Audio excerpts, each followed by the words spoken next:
Hey, I'm Matt, and that is, I'm Kai. Hi. yeah, that is Kai right Maybe. there. And today we have, I think, a pod that we're both really, really excited to do. I don't think we hmm could pick two completely different movies, and I wouldn't be wrong in saying we are both incredibly excited to talk about these movies. That's At true. least I am. Yeah, you're right. We are doing K-pop Demon Hunters and A Clockwork Orange. So Yay. yeah, we got a weird mashup here, but This is we're both really awesome. excited. This is gonna be fun. Um, yeah, Oh my god, I'll I was start off trying our to K-pop. I was trying to pull up K-pop Demon Wait, Hunters on my phone and I looked up a K-pop Demon Hunters because I'm getting oh the my mix in my head. No, God, that's goofy. That's no. goofy. My favorite movie. All right, What was whatever. That's goofy. yeah. Okay. Anyway, I guess I'll start. We're starting off with K-pop Demon Hunters, That's and true. I want to make a sincere apology because earlier on in this pod, before a couple other episodes, I remember we had this whole debate about anime stuff and like superheroes and anime and all that stuff, and then you brought up K-pop Demon Hunters and wanting to use that as a recommendation. I flat out Okay, rejected I it didn't. No, no, because I I didn't. knew it. Okay, wait. I suggested we should use it on like the pod, but not as a recommendation, just because it's recent. But like that, we should talk about it. Yeah, Oh, well, because I thought you either would like it more. either way, Yeah, yeah. No, no, and I no, was I right. flat out rejected it because I was kind of in the middle of the anime hating mood, which I am in sometimes, but I kind of just Okay. like clumped it in there because it looked weird and all that stuff. And the one thing I thought it was is I heard the songs, the popular songs like Golden Soda Pop, Idol, like all those big songs, all throughout summer, and I thought it was just from like a kind of popular movie that wasn't good. Like there are a lot of like popular movies out there that are like trends, but ultimately movies aren't good. It's very, very rare when it's good. So then I saw some people online that I trusted that said it was great, and then I looked up Rotten Tomatoes, 99% on Rotten Tomatoes Oh and boy. 97% audience score. That caught my attention. I was like, damn. And then I looked at who made this movie, and it was Sony Animation Pictures Studios. Same people who made Mitchell's versus the Machines and most famously the Spider-Verse movies, movies that I love with all my heart. So I immediately realized I had to watch it. I watched it and I was blown away. This movie was so much fucking fun. It was so fun. The songs are actually a lot of fun and very, very catchy. And I understand why they were played all throughout the summer because like people cannot get them out of their heads. The story is surprisingly compelling for a simple like story, and like the K-pop aspect of it is actually pretty interesting. And we'll go deep into the thematic stuff of that, which I actually think is very, very interesting. And also had the length of the movie. It's only an hour and 39 minutes, but it flies through and it's really, really good. I think something me and you will disagree on is the pacing. I actually think it's paced pretty damn well, and I wasn't really bored throughout the movie at all. So yeah, this movie was so much fun. I really, really loved it, and now we're gonna probably hear the more negative side. Well, okay. So, yeah, I was the one who was more initially interested in this because it's been gassed by my friends for a long time. A lot of them saw it and they loved it. They said it was great. They were obsessed with it like when it came out. And so I was curious cuz it looks really good. It looks like visually. I mean, from like a animation standpoint, action, like different shot composition, like just character design, everything about it does. Okay, kind of character design. We'll get to that, but it looks really good visually. It's very visually compelling, and that kind of made me interested in it initially.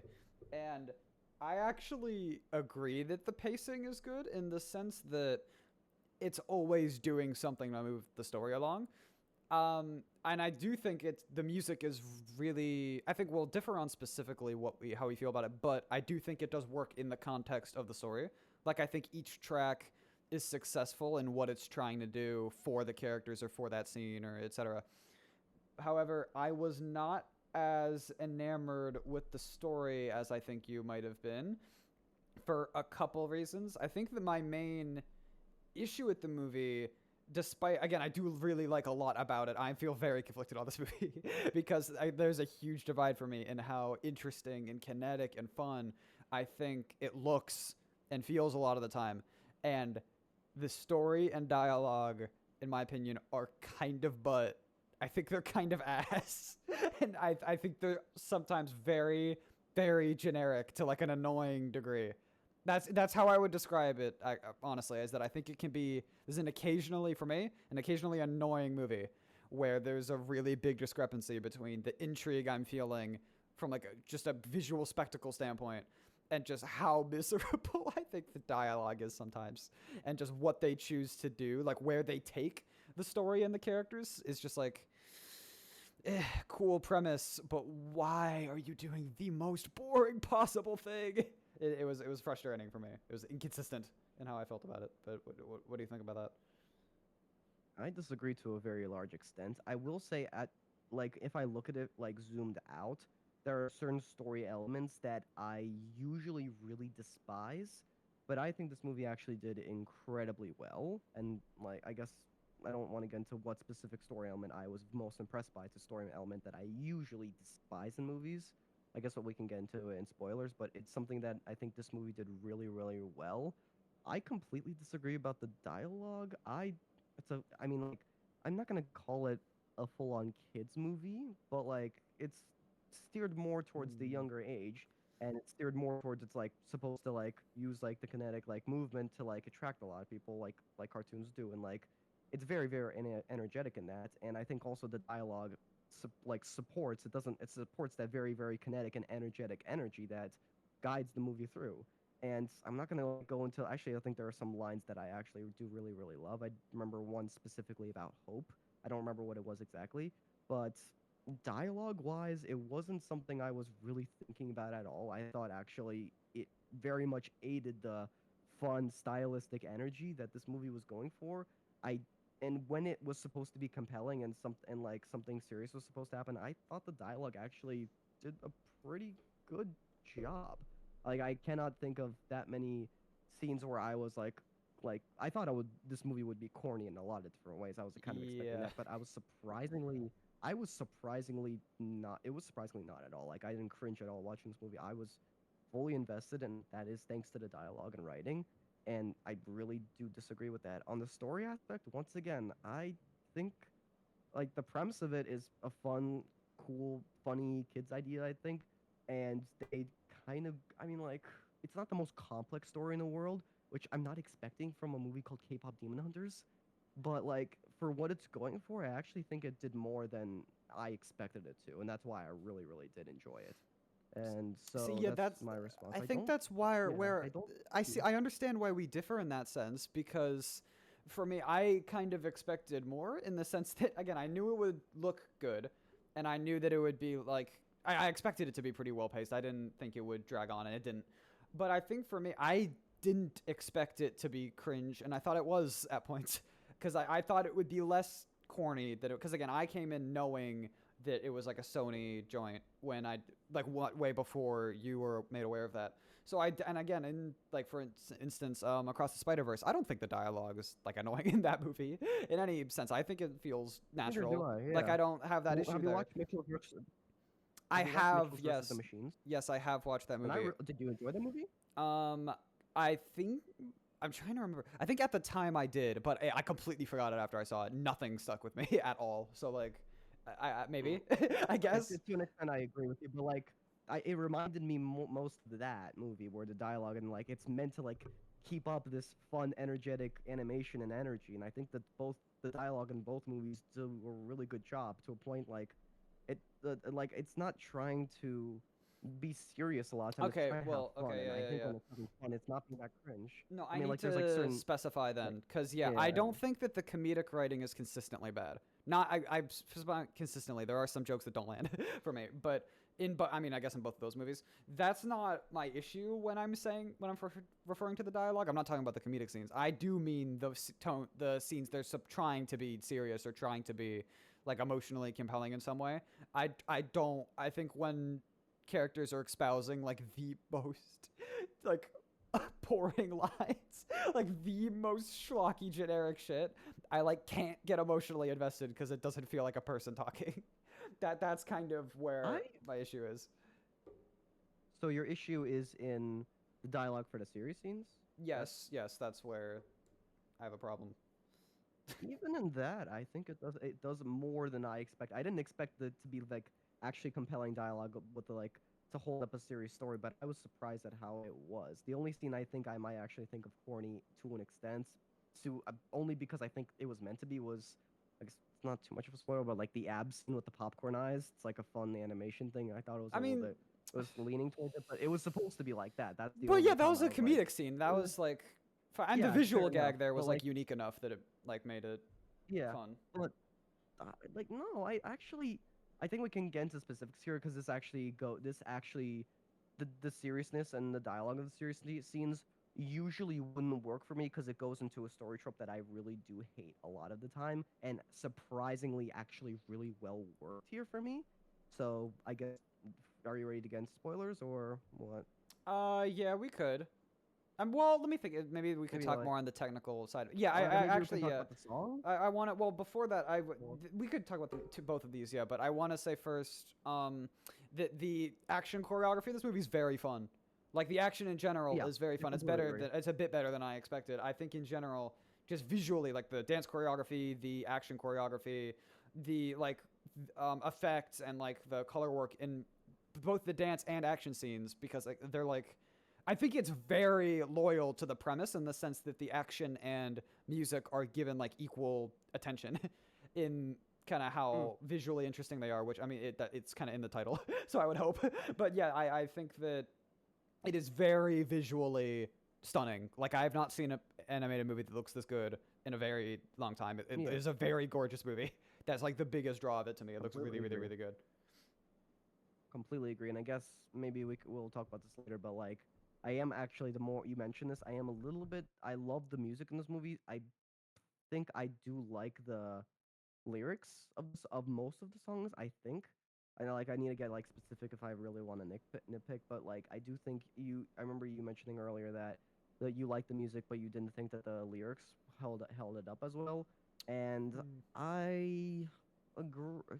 I agree on some aspects, but mostly, I think the thing that actually impressed me the most, even though I don't speak Korean at all, I think the one of the coolest things that they did was kind of mix English and Korean in those movies, and I think it sounded very very good. I don't know like if it worked like literary, like because I don't speak Korean, I don't know what they said, but it sounded very good. And like when I look deeper into like what the lyrics were saying, it's basically saying what they're doing, and it's saying in a fun way, and and like ultimately that's kind of the purpose of a musical and a song and musicals, that you can't just speak. Your emotions are too great to be just simply spoken. You have to express them through music. And the music sounds great, and they're kind of explaining what they're doing and like how it's fun and all that stuff. And ultimately, I think it fulfills the role in that sense. And I was having a fun time, and I really enjoyed it. The only thing I will say is that my favorite song from the movie has the best music I heard, but I will say it might have the weakest dialogue, what might have the weakest lyrics. We can get into which song later in spoilers, but yeah, I that's kind of my thoughts on the music and the lyrics in general. Yeah, I think that I have a big kind of split there with how I feel about it, and where it depends on the song, because I think the songs where I find the lyrics kind of like corny, generic, blah blah blah. I think that if I have an issue with that, it depends on what the point of the song is in context. Because if the song is like, because there are songs where they are, well, a specific song that I have in mind where it is kind of supposed to be like a generic, catchy, poppy, like brain worm that isn't supposed to be deep. Like it is supposed to be as like base level, entertaining, and appealing as possible, and it like works for that very well in that purpose. I think it's successful in that way. I think my bigger issue is when songs that, for instance, sometimes the characters are singing in the way you would in a musical, just to each other, or like not they're not performing the song in that instance. They're just like, it's between the two characters. The lyrics are not supposed to be to an audience, it's just to each other, or voicing something that's in their head, something like that. In those scenes, the lyrics occasionally being super like unsubtle and very like transparent is a little more boring, because I can't really give it the same excuse, I guess. I can't think of the, maybe this is just kind of due to the fact that it's a musical that's blending like diegetic music with non-diegetic music, where sometimes the characters, like in most musicals, would be singing to like the viewer, or like to just their thoughts or be portrayed in a song, and then in some instances it is a song they're actually performing within the movie. And that the fact that the songs are composed, in my opinion, very similarly, just like regardless of which scenario they're coming from, feels a little weird to me. I think maybe more could have been done there, and it wouldn't have felt as weird. I think that's where I'm at. One, once again, my principle for musicals is that the basic idea for a song in a musical is that emotions cannot be simply the emotions are too great to be expressed with words alone. It has to be expressed by song. And I understand what you're saying in the fact that like it should maybe be more that you prefer to be like character to character or like characters to like bigger audiences and all that stuff makes sense to you. But I also think that talking to the audience directly with the songs also worked for me pretty well because once again, like the song lyrics, at least the ones that they did it for, were pretty good, and like we're just emphasizing the meaning of the story, which maybe you might not like, because like I understand why you might not like you don't like the characters literally just telling the audience directly, and I get that, but I don't think I found it as like as much of a bad thing as you might have found, because once again the music and the music was very good throughout it, and while I see what you mean in saying that they're all very similarly composed, I think that they are, but they're each different. Different kind of feel like different genres, mostly to an Mm, extent, different tones. And even though there is that similar like composition, I still really do like it. Like, I mean, for any movie, it usually is a single composer. I'll just use my favorite composer of all time, Hans Zimmer. A lot of his movies, he has multiple different tracks throughout the movies, but they're all pretty similar to like serve the purpose of the story. So like, I I guess that's my position on it. I mean, also to specify, because I guess this is just tricky terminology in this movie, where there is a difference when I'm talking about the characters in the movie singing to an audience within the movie, or like the audience as in us, the viewers, No, like in real I life. understand Yeah, what you meant. because I I understand what no, you I meant. don't. Yeah. I think my favorite songs in the movie are again ones that do use the audience dynamic like within the movie, like they're where the song that the characters composed, I can feel that it's composed in a way by those characters in order to convey a specific emotion in the audience within the movie. That's when I think it's at its most interesting because it's saying something about everyone involved by doing that, by having that angle. The ones that I think are more boring and I don't find as interesting are the ones where that isn't there, where the character it is just an kind of an expression of the character's thoughts. Where it's, I mean, again, that has validity. It's a musical. That's fine. But it makes it so when those songs are more boring lyrically, I can't find them as interesting because it just feels like exposition to me. Because that is basically all it is. It is just the character's feelings being blurted out for 2 minutes. Which again, if it's interesting, then if this like the song is interesting, then it's interesting. But if it's not, which I don't think all of these songs are, then well, there you go. I kind of want to move on from this, but like I do agree to an extent. Once again, I want to get into spoilers territory where we talk about the story elements and specific things that I actually was surprisingly impressed by. So we good for spoilers? Yeah, let's do it. All right, spoilers. Three, two, one. Uh, so I usually hate the liar reveal story.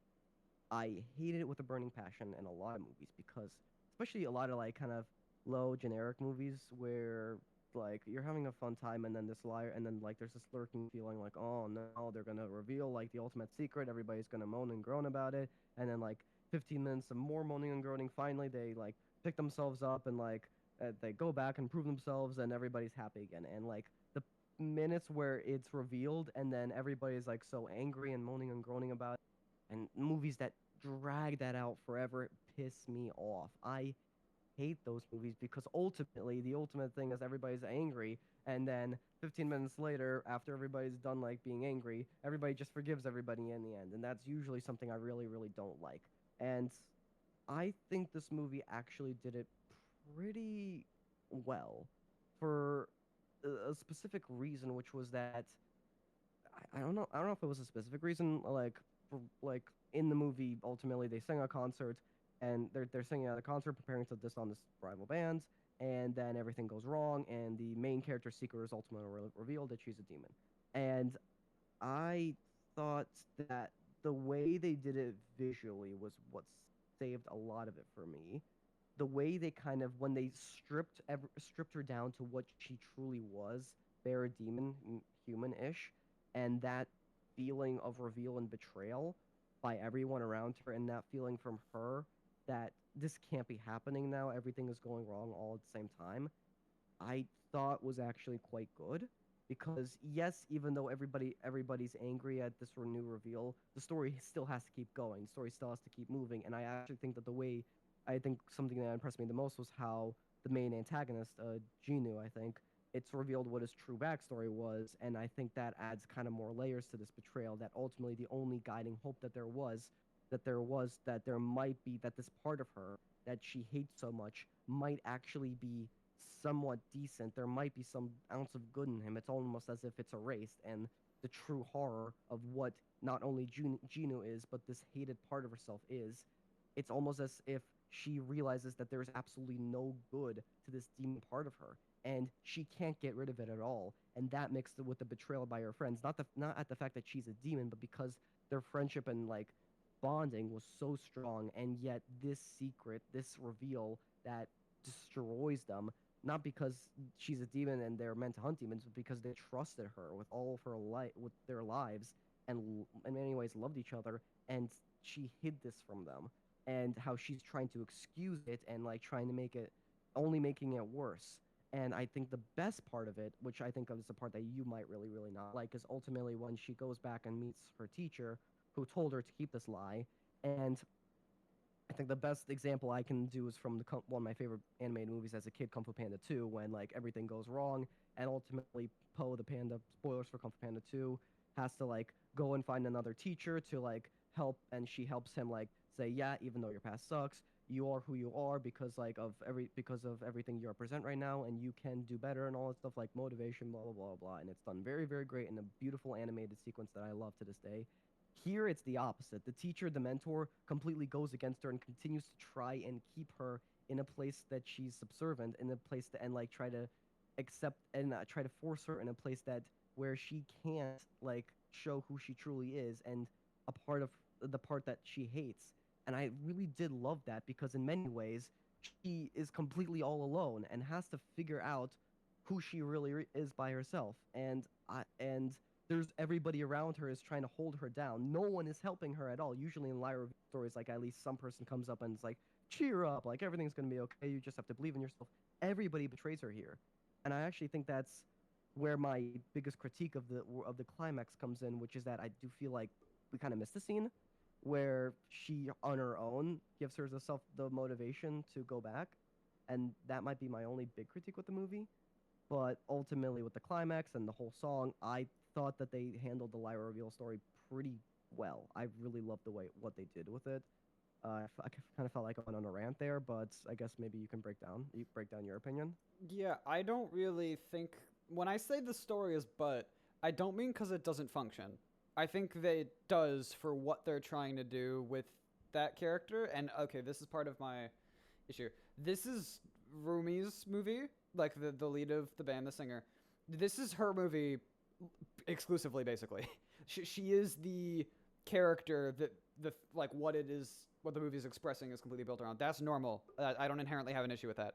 However, I think that some time is spent on her throughout the movie in certain scenes that makes the movie more boring due to what they're doing in those scenes being so goddamn boring and generic and like to me like substanceless and emotionless. And I really do wish that a little bit of that focus was given to anyone else, to any other character in this story, of which there are a lot. What about Genu? Who am I? What about Genu? Genu, I basically just see as a mechanism for Rumi's development. I don't see them as very separate entities. I mean, yeah, he's fine. He works. Again, I don't think anything doesn't work. I just think that it's this is again my main issue. I'll just lay it out. Is that this movie works structurally, and it's really goddamn boring structurally. It's the most normal movie ever made. Like, it is the most paint by numbers plot I've ever seen. Like, you have seen, I'm telling everyone, you have seen this movie a billion times in terms of just like scene by scene structure. It is so normal. It is so goddamn normal. Which, like, again, the story, what it's trying to present is kind of normal. What is different about this movie is basically the world and is the mechanism by which they're doing it. Of the K-pop angle, the like the scale that they're doing it on, the whole demon hunter thing. That's kind of what makes this movie different, if anything. But the actual like story and the quote unquote like moral that the characters learning, the theme, the sequence of events, it is so normal. It is so predictable, and like it is so normal and just uninteresting to me. Meaning that if that's not, again, that's not pulling me and that's not keeping me engaged at all. So what needed to do that was everything else, was the kind of environments, the visuals, the action, the music, the characters, the dialogue, the jokes, blah blah blah blah blah.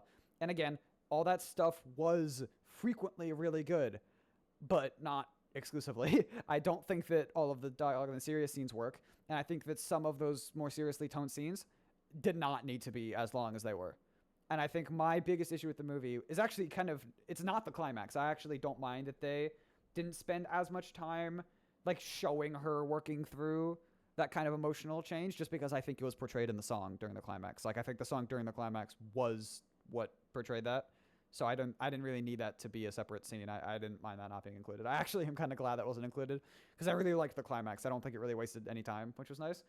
But what I had more of an issue with was the section of the movie dealing with her relationship with Ginu, and kind of how it's like, ooh, the generic tropey shit of like, ooh, are they into each other? Do they like each other? Blah blah blah. I did not. Again, I don't mind the whole angle of each other kind of, the fact that they each other were the catalyst for their development of how of like accepting themselves, all that blah blah blah. That makes perfect sense. That's like an essential part of the story. But some of the bullshit surrounding that was so boring and like generic and not necessary for what the story was trying to do. And it was just, I didn't got nothing out of it. And I really wish that time was used for maybe like, it wouldn't even be that hard or take that long, but maybe some of the other boy band members, maybe the third member of Huntrix, Zoe, I think her name was, not Mira, not Rumi, the other one. Maybe some more development with her, but like, it really felt like that time that was spent on that super normal generic shit just could have been done to do something more like interesting. Because as is, this is a really like it's a very polished, pretty normal rock. It is a normal rock with a lot of glitter because under there it is a very very very normal movie. And if it was not as visually impressive and like conceptually neat as it was, then it would not be interesting to me at all, because it is a very normal story at its core. Fair enough. I mean, I agree that the basic structure is normal, but it's like what you do with it, and that's where I think me and most of the people got the fun out of it. And I just actually disagree with I agree with one scene in specific. Like I think there's this one scene with Rumi in her room, and then got her name, but the pink-haired one, and she's hiding the tiger, and they have this whole talk, and I thought that scene was that I thought that scene was kind of a little dragged on and also kind of like you said pointless. I actually do think that the Rumi and Ginu scenes were mostly pretty interesting in the fact that they're bridging the other side, and like this connection is maybe some hope that they could bridge like these two different sides, and maybe they're revealing that there's something good to this demon side, ultimately ultimately to ruin it by ultimately to intentionally ruin it at the end, showing that there was really not much hope on either side.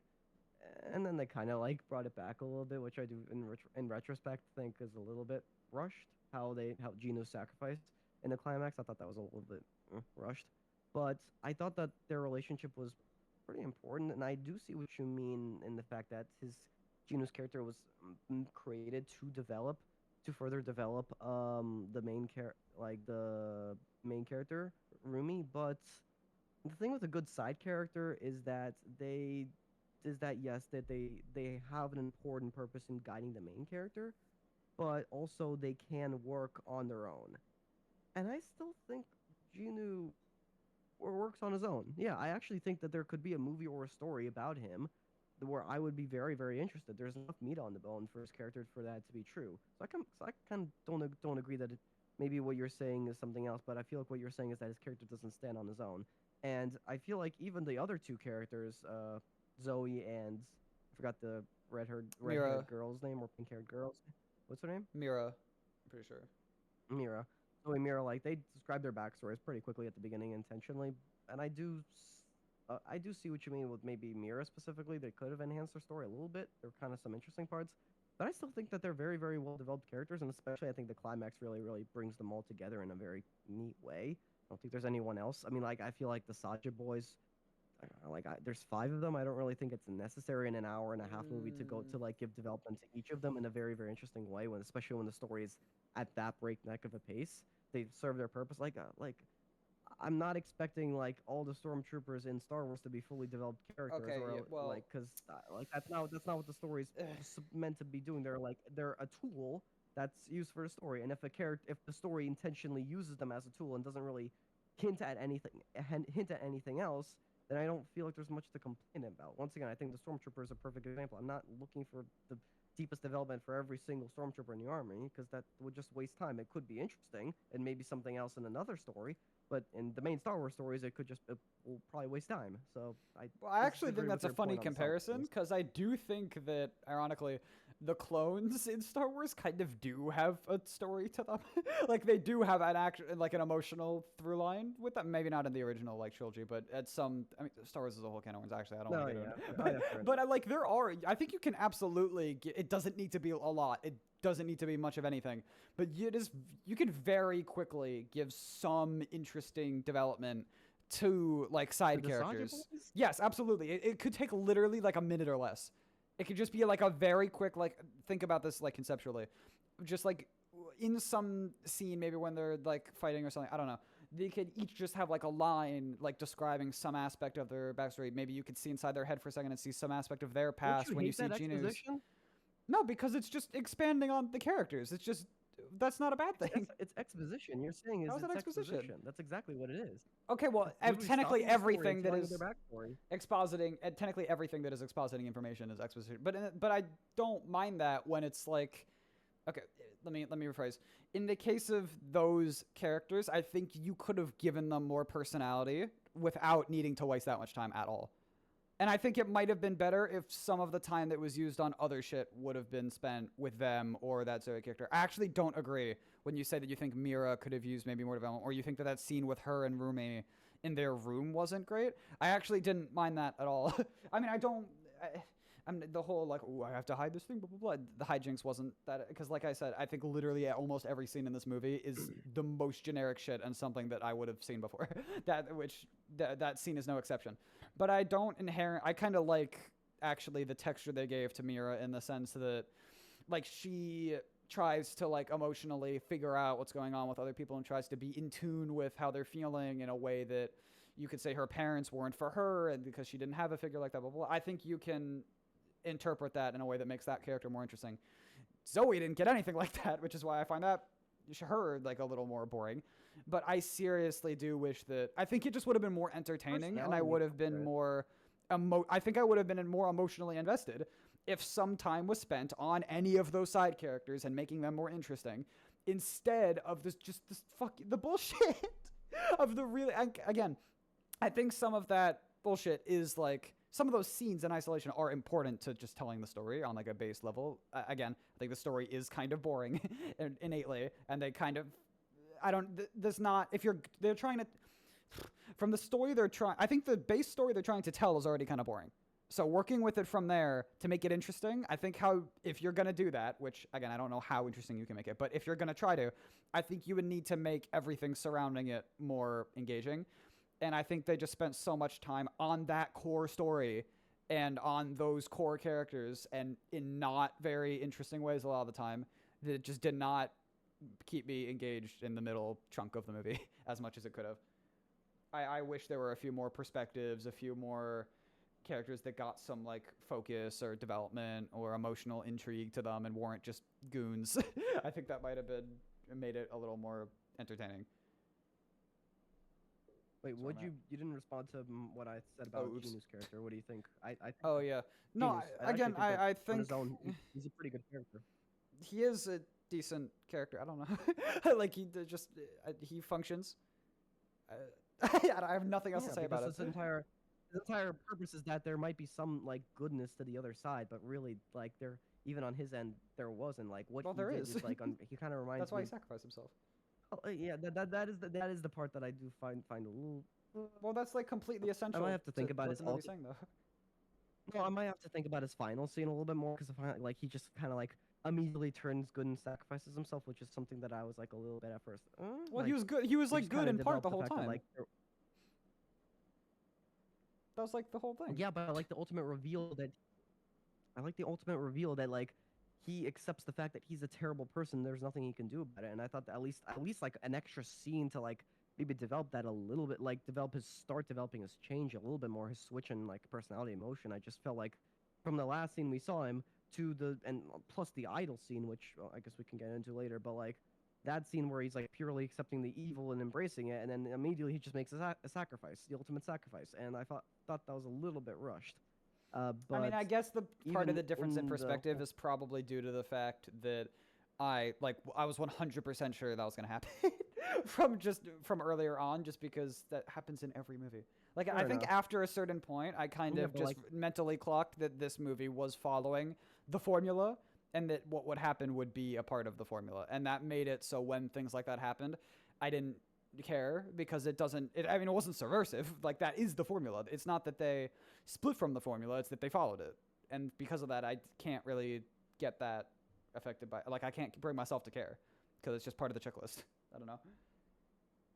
I disagree with what you say about Zoe's character. I think actually her personality makes up for maybe her lack of backstory the most, and I think that actually works pretty well. She's like the most vibrant, out there personality like out of the three, and like a lot of maybe all of the characters. And I actually think that works for to her benefit and makes up for maybe the lack of backstory that you seem to criticize. I mean, I think she's entertaining, and that's maybe why I wish that, like, for at least at the start of the movie, and maybe that's why I wish that when I saw her in the other scenes, I wasn't just thinking, oh yeah, that girl's also here, huh? Like that, I didn't. She did not. She didn't feel like a fully developed character to me. Which again, everyone basically just felt like an accessory.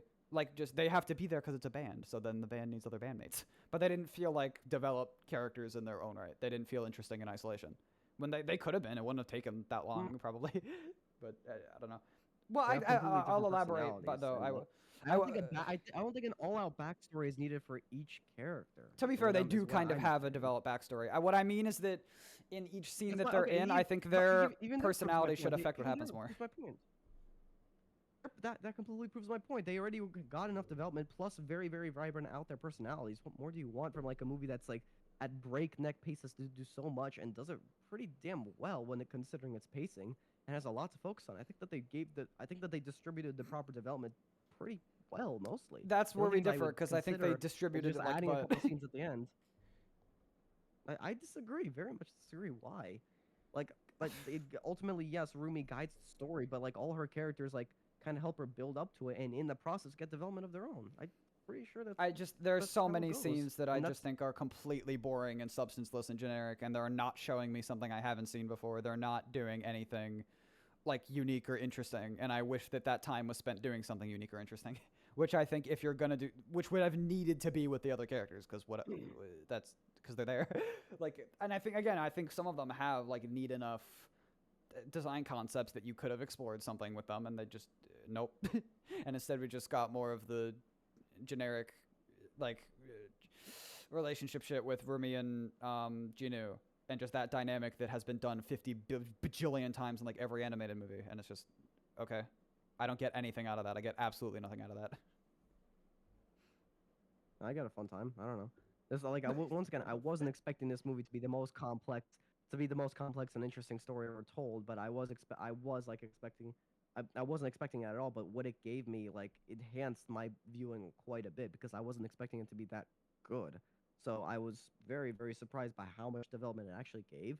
And in my opinion, it was deeper than I thought it would be and more compelling. I think that the best part I'll just say that Idol is my favorite song musically, rhythmically. It has the most beat shifts and the most I still remember it's the song I listen to the most now because like it just the way that they sing and the way it's rising and like it's a really really great song. I will say it might have the weakest lyrics out of all the songs, but the music for me makes up for it.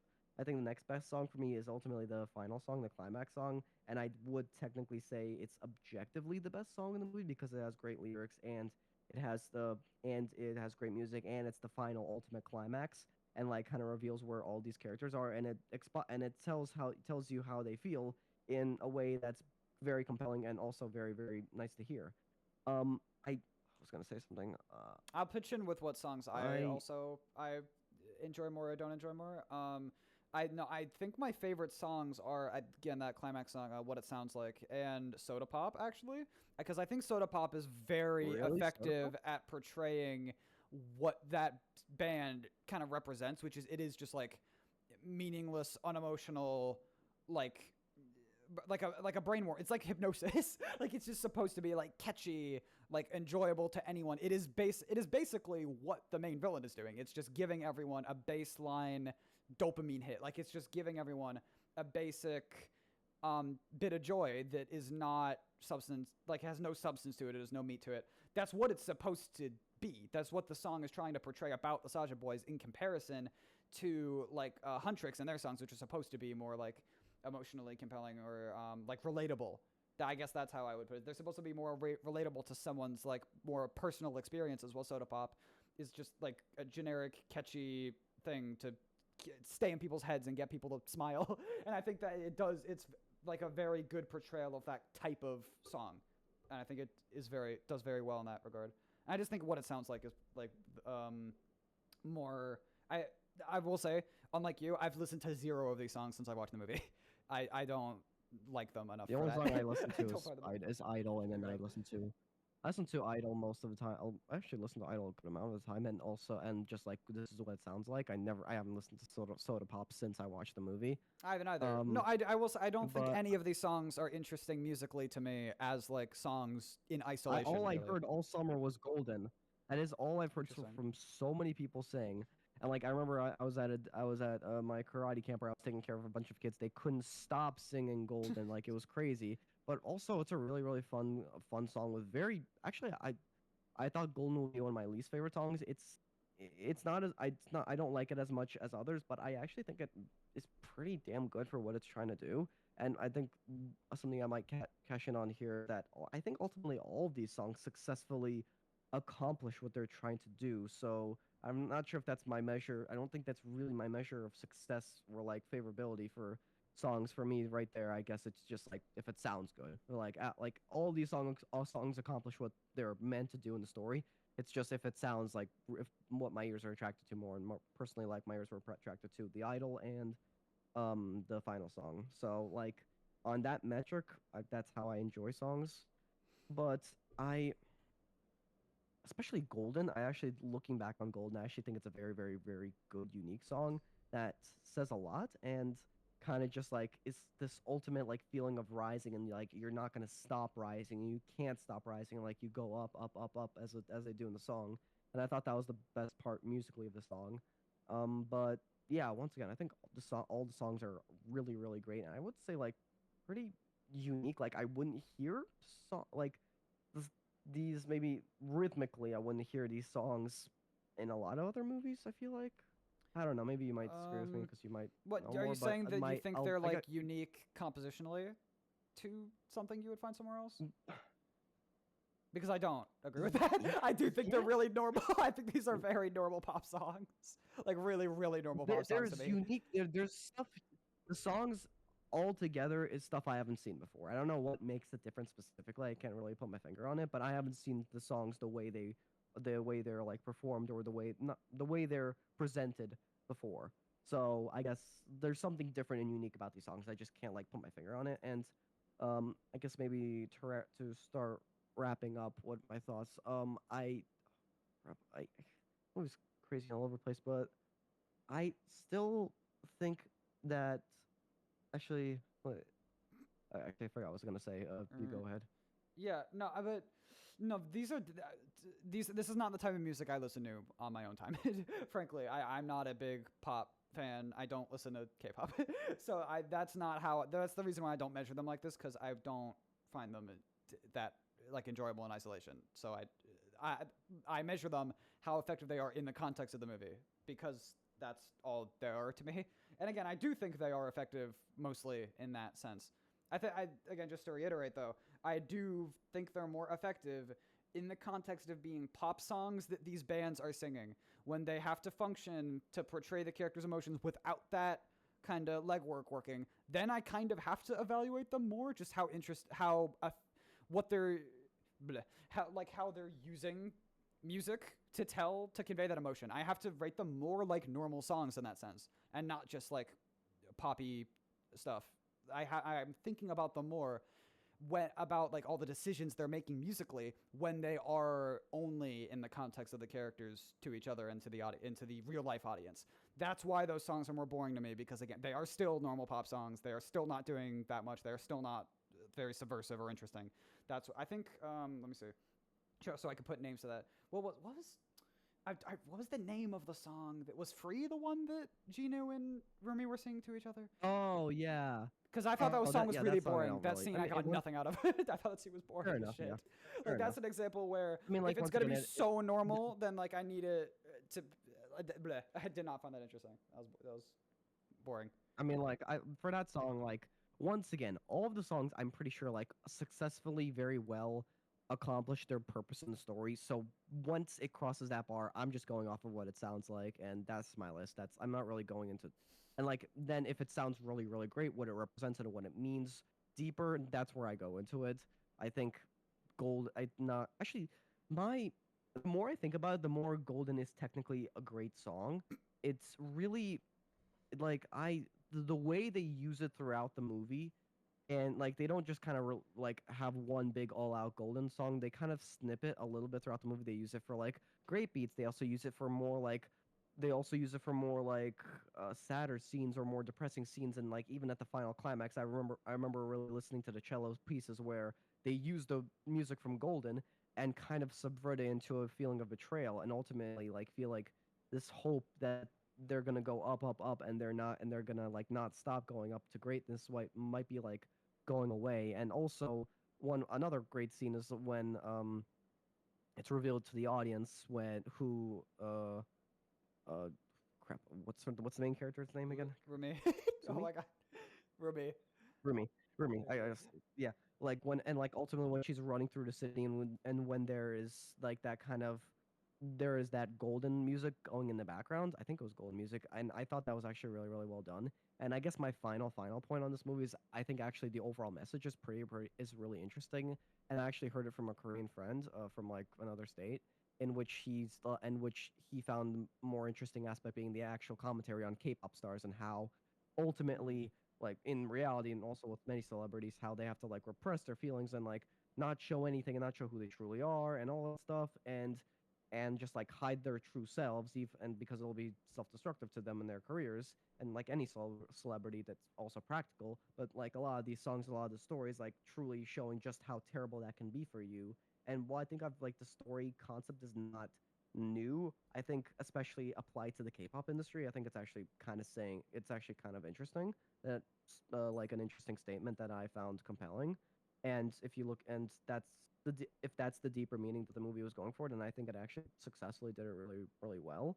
And yeah, once again, like, I wasn't expecting the most complex, unique, crazy structure that I've never seen before. Kind of fine with the structure of the movie being quote unquote normal, and I don't even think I would say boring, but, like, because I've already seen a lot of movies, very great movies with the same type of structure. But I I'm not criticizing on that level. I'm criticizing specific things. As a whole, I still think this movie is really, really great. I think we don't disagree that it ultimately successfully accomplishes what it wants to do, and a lot of people really, really love it for that. Like, and the best thing is just, like, in my opinion, what it was ultimately trying to say, how it told its story and the songs. And a kind of funny behind the scenes stuff is that Sony Animation Studios is so pissed right now that they didn't release this in theaters. Because if they released this in Oh, yeah, they theaters, I probably think this should be. might have been, like, this probably movie of the year. Yeah, Like, that's a goof. maybe That's a goof. box office wise. Like, so they're really, really, really angry, and Netflix made all the money for it. So that's kind That of was a so fumble. it's That was kind of fumble funny, and you have o'clock to for look at that sure. in retrospect. And also, yeah, also just, like, I feel like experiencing this movie in the theaters would just be really, really great. Like a great time for quite literally anyone of any age. I think one of the greatest accomplishments of this movie is that child, teenager, adult, or even older could, I feel like, enjoy this movie pretty well. Okay, maybe not my dad because he hates lighthearted animation and superhero stuff, Wow. but like Hater dad. it was Okay. really really fun.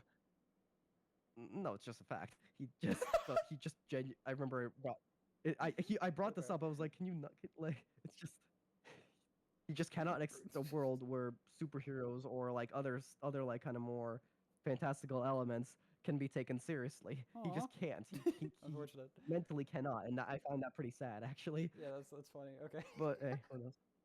All right. Anyway, But no, I did we want want to to give before any right final before thoughts? ratings. Yeah, yeah, Any yeah. final? I wanted to say that I do think again, I think it basically does exactly what it's trying to for the most part, which I mean fair, good. Like I mean, yeah, I can't really knock it for that. Although with one kind of exception where I think it is very like effective in on like a base level in terms of how what it's saying, trying to convey what it's saying in regards to celebrities and how people kind of have to try to keep things in to put up appearances, blah blah blah, all that stuff. How that kind of relates to the concept of like a K-pop band. However, I do well, no, how that relates to the premise of a K-pop star. How that relates to the premise of a band, I don't know if this movie fulfills that in the way that I expected or thought would be more interesting, I guess. But yeah, my issue is not that it doesn't do what I expected. I think it would have been more interesting if this movie kind of leaned into the fact that it is a band more.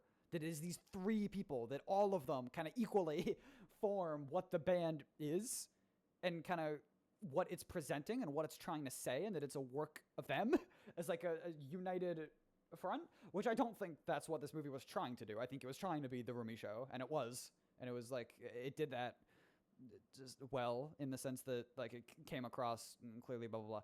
But I just don't think that that's the most interesting utilization of the concept, because the concept of this movie is that it's a K-pop band, and I don't think it really feels like that to me some of the time. Where I can't shake the fact that this is the Rumi movie. It doesn't feel like the Huntrix movie. It feels like the Rumi movie, and I don't know if that's what I think I would have preferred if that's not what came across to be. I more focus. Not, I'm not even saying even focus, but just more focus was put on the other band members. I think that would have, which, to full disclosure, it's very possible that because this movie has sequels in development, so maybe that's what the scheme is. Maybe that's why they're doing that. With the amount of money it made, it's gonna have like a billion sequels. No, I think they already Or, like, announced which that they're is working on good. sequels for it. Which again, They're already yeah, they're already working on another sequel. which is so probably that maybe that movie will be about exactly what I'm talking about. I can't exactly, that doesn't really help me give this movie more points though. Like that doesn't affect how I see this one. And yeah, I do kind of wish that they took a slightly different. I just think it would have been more interesting, and it would have had. I think it would have been more difficult, and that would have made it more interesting to me instead of it being literally the most paint by numbers format ever. Which again, it fits what they were trying to convey. Well, it's been done very well in great movies before. Like, well, I'm not fine with okay. I'm talking about this movie, to be fair. But I mean, yeah, no, I know, but like ultimately, so many other great successful movies utilize this format. Like, it's like a basic like structure of the movie. It's what you do with it. That's I found very very fun. So, I do think like, that movies that use the format's more. there, to criticize the format for being there for existing. Like that's not what I'm gonna. I'm not criticizing that. So, I will criticize that in part yeah. because I do think a movie is probably going to be more interesting, to me at least, if it is like trying to do something more subversive at its core, or if it's trying to do something more unique or interesting. If the core of the movie, if it is using the most basic, predictable blueprint possible, I'm probably going to enjoy it less because I'm just not going to find it as interesting. I'm not going to be like shocked by it. I'm not going to be surprised by it, and it's not going to connect with me as much because of that. So I do like kind of knock something for that. If it's just not being ambitious on a concept level, then again, it is successful in what it's trying to do in that sense, which that's going to make it. I'm having trouble writing this movie. I will say I'm having a lot of trouble thinking of what my rating for this movie is going to be, and I'm to this very second. I have a good I think I have a good idea. I am not sure because again, So, I do think go. it is successful in what it's trying to do, and I think what it's trying to do is kind of boring. But no, Cook, what are you thinking? Okay, so ultimately, I would very much recommend this movie. Would you? Yes, I would. I'm leaning there. Because like once again, the way I see it is like I don't think there's any age group that wouldn't enjoy this movie. I think this movie is actually pretty fun for almost everyone. So, yeah, I going back and forth on this. pretty maybe too high for you, but I'm gonna say 8.5 out of 10. I Okay. really found this movie fun. I'm not gonna go to a 9 because there are still some imperfections that like stuff that kind of holds me back from saying like, oh, it's like a full on great movie. It's a pretty damn great movie for like and like it's subvert it. I didn't expect it to be that good, so it's really really good in that sense. Once again, I thought this movie was really great, a lot of fun, and would highly recommend it. 8.5 out of 10. Let's hear your dilemma about the Yeah, ratings. yeah, I am very conflicted because again, I think I usually do rate movies based on how successful they are in what they're trying to do. However, I do think that comes with the caveat that of my again, I'm the one rating it, so it is based on my experience with it. So if any movie is trying to be interesting or entertaining to any degree, and it's not for whatever reason, even if the reason why it's not is not like something they weren't trying to do something, but if I find that thing and that thing that they're not trying to do would make it more interesting or entertaining, and they are trying to be interesting and entertaining, and they're not doing that, then I'm gonna think it's not being as successful as it could be for that reason. But that makes this one tricky because again, I would prefer if I enjoy movies that are trying to be that are more different, that are more unique. And I think this movie is really gorgeous. It looks really, really good. I can't stress that enough. I don't think I stressed it enough before. This movie is really, really well choreographed in like every regard. It looks like the effects work, the animation for either gags and action scenes. This is like one of the best looking movies I've seen in a really, really long time. Actually, the next movie is also really good looking for very different reasons, but we'll get to that. But no, this movie looks really, really, really gorgeous. It is the biggest upside I can give it, and it kept me entertained for like 2/3 of it, even like despite everything else for me. It was still super fun, just because that carried it really, really hard. And ultimately, I think that did make it entertaining, and it did mean that I would still recommend it because it's just such a visual spectacle. Then that really carries it for me. However, if you specifically want something different that you have, if you want something, I guess I'm specifically addressing this to older people. I don't know, but if you want something, or people that watch more movies, I don't know. That if you want something you feel like you've never seen before, and if you want to come out with it and be like, wow, I'm shocked because this is not something I feel like there's anything like there's nothing like this in the world. If you want to come away with that feeling, oh my God, you won't with this because that's not what it's doing, in my opinion. This is a very, very paint by numbers movie structurally, and it definitely made it less interesting for me. And I really wish it deviated even a little bit from that really, really, really simple standard kind of structure, and it did not. It was super, super, super normal in what it was, how it was, what it was built around, and that makes ratings very tricky. I think I'm gonna leave. I'm thinking if I should be nice or not. I guess that's my current feeling. I'm trying to place, because while I was watching it, I was actually like annoyed for a good part of it. For like at least 1/3 of it, I was not having fun. I was bored and kind of annoyed because I felt like it was wasting my time and wasting its own premise and world, and that was annoying to me. But thinking back on it, I feel like it was still fun, and I still have like things that I'm thinking about. So I don't know. It left me with an emotion. I just don't know if it was that compelling in its own right. This is. Ugh. I think I'm gonna put it at a high 5. I think is where I'm leaning right now. I'm gonna Jesus, give it dude, a high come 5. on. No, I think I'm feeling high 5. Wow. It's between it's like 5 to 6 range is where I'm thinking, but I think I'm Wow, 5. that's sad. Oh god. Oh It's god. sad. Wow. I don't know. I can't. It's a fun But it's weird it's a because fun movie where it it is can be fun. enjoyed by so many people and you basically say it fails. Wow. I do think, yeah, because to me it does. And obviously a lot of God. people enjoy it. And again, the reason why I give it a 5 is because I think a lot of people would really enjoy it, and a lot of people maybe with more similar sensibilities to my own, especially people that don't care about like animation and action. If that's not their thing, I think they might hate this fucking movie. In the same type Why of people watch like it? your dad. Okay, but I'm not rating every movie assuming that only people that will like it are watching it. That's not that. I don't think that's substantive at I'm all. guessing a But lot of people will hate Kung Fu Panda based off of the premise alone. That doesn't mean that it's not a good movie. yeah, but my point, none of that has any relevance to me. I don't care if.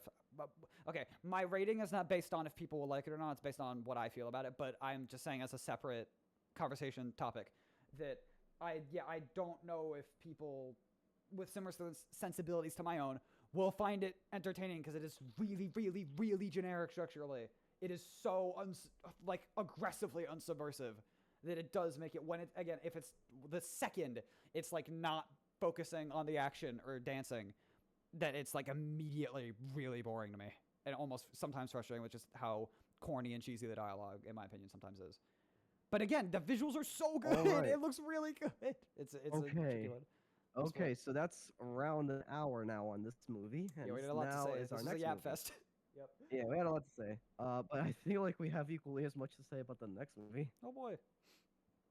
Yeah, maybe. Okay, this might be a long one. Uh, so the next movie is Clockwork Orange, famously directed by Stanley Kubrick. So I guess I'll give Yes. some background on Stanley Kubrick. He's, on my opinion on Stanley Kubrick, as well known that he is considered the greatest director of all time, or like filmmaker of all Mm, time, like objectively by a lot of people. sure. I have watched Full Metal Jacket, 2001: A Space Odyssey, and um, The Shining, and Barry Lyndon, and now Clockwork Orange. So five Kubrick movies, I believe. Um, I enjoyed all of them in specific parts. I loved the first third of the Full Metal Jacket. I didn't love the rest of it. I loved the second third of Barry Lyndon, which I think is some of the best cinema. Not Barry Lyndon, the second third of 2001: A Space Odyssey, which I think is some of the genuine best cinema I have ever seen in my life. And I hated the last third. Maybe not hate, but I was really annoyed by the last third. Barry Lyndon is very, very boring at the beginning, but intentionally so because it builds up and it's the quite literal definition of a slow burn, but eventually gets very, very good. I did not like The Shining at all. I really, might be a hot take, but hey, Stephen King, Mm, the guy who wrote the story, also didn't like it, so not so much of a hot take. that's And fair. now I have Clockwork Orange, and I will say that Clockwork Orange is the first Kubrick movie that I love fully, throughout, all the way throughout. This movie is so good, so damn good. It's brutally violent and messed up in so many ways, but it is so so good. Like this movie is unique, interesting, and the best word I can ever give immersive and atmospheric, two words, but they kind of mean the same thing to me. Only Dune and maybe something else. I think probably something else, but like Dune specifically, I've never felt like I'm like literally like being immersed. Like I'm literally like I'm in a pool and then I duck my head and I feel all these great things around my body. Like I feel this whole great world immersing me in what it truly is. Only ever Dune has ever done that, and I love this movie because it truly like drowns you in its brutal, terrible, but directed in a fun way world, in a way where violence and savagery is made to seem fun and enjoyable, and the soundtrack, oh my god, like I watched this movie twice. I rewatched this movie recently, and every time I watch it, it gets better and better. There's just so much about it. It's the best Kubrick movie I have ever seen, and the only other Kubrick movie I think might even compete with it, which I haven't watched, but I've heard great things, is Doctor Strangelove. But everybody says 2001: A Space Odyssey. No, Clockwork Orange is the best one I've ever seen. It's just so so good. I love this movie. It's messed up once again, but everything it says, the way it says it, the way it critiques the main character, the way it tells the story, the way it drenches you in its atmosphere, the music, the set design, the world is perfect, and the story it's telling is so interesting. And I love it for that. And with a director like Kubrick, who's not afraid to go into places that are that messed up, that crazy, that is the reason why I love this movie, because it's in the hands of someone who is fully prepared to go to the most messed up places with a story like this. It's really, really great, and I love this. I love it.